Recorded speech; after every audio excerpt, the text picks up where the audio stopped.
Maayo ang panahon sa Kidapawan City, North Cotabato ni anang buntag. O kining adlaw ang unang adlaw sa filing sa Certificates of Candidacy kon COC alang sa 2025 National and Local Elections. Sa gusto mag-file og COC nga magsugod alas 8 sa buntag hangtod alas 5 sa hapon, gikan sa Oktubre 1 hangtod Oktubre 8. At ito naman po i-authorize din ng ating resolution sa filing ng Certificate of Candidacy, COMELEC Resolution 10045.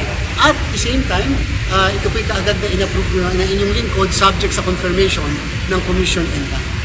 Giklaro ni Commission on Elections o COMELEC Chairman George Erwin Garcia nga ang mga mo-file sa ilahang COCs sa maong petsa dili pa mga kandidato ug sila gitawag og mga aspirante lang. Makonsiderar lamang nga mga kandidato sa pagsugod sa panahon sa kampanya. At ito naman po i-authorize din ng ating resolution sa filing ng Certificate of Candidacy, COMELEC Resolution 10045.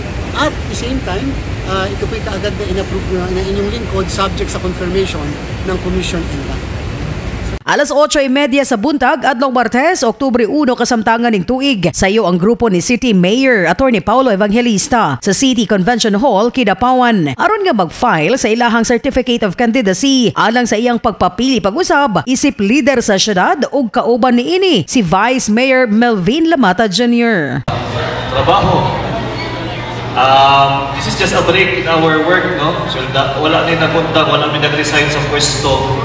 Soldado gyapon mi sa katawhan. So the challenge is to balance. Pagkahuman og file sa ilahang COC, sa walay pagduha-duha, gitubag ni Kidapawan City Mayor Paulo Evangelista ang mga pangutana kalabot sa iyang pagdagan pag-usab ug sa campaign period samtang siya usab ang kasamtangang mayor sa Dakbayan. Priority kita mo always is to fulfill our task and obligation, especially sa barangay, na dili mabitin ang amo ang pag-deliver o saktong servisyo just because nagpakandidato mi sa eleksyon.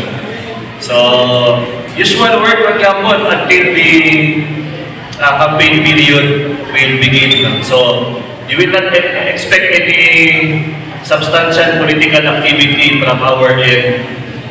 We will focus first on our jobs more than anything else. Gipasalig usab sa mayor nga bisan pa man sa pagsangat sa iyang kandidatura karong adlaw, dili kini mahimong rason nga mapasagdan ang iyang mga responsibilidad sa mga kabaranggayan.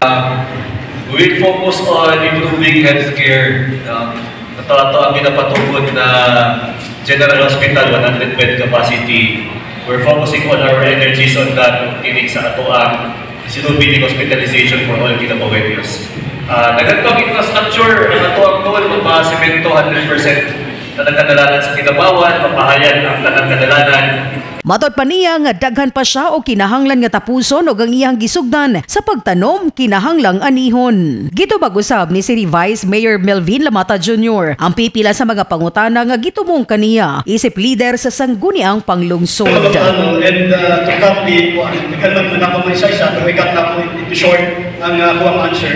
Dili mo mahimong effective and efficient ang atuang mayor without the solid support of the sangguniang panglungsod.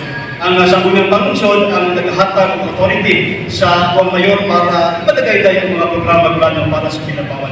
So i-assure na po again ang katawan sa Kidapawan, ang samtang si Vice Mayor Lamata pa, ang heavy biyahe diyan sa sangguniang panglungsod, makalaot ka mo ang relasyon sa mayor o sa vice mayor, sweet and sweet na relasyon, ito already down sa mga daghang mga programa at proyekto. Kini nga balita hatod sa Gijog Water from Korea. Kung taas ang inyong sugar sa lawas, inom sa Gijog Water. Ako si Lizel Anion Banga. Basta balita, radyo sincero. Basta sincero, guwapo.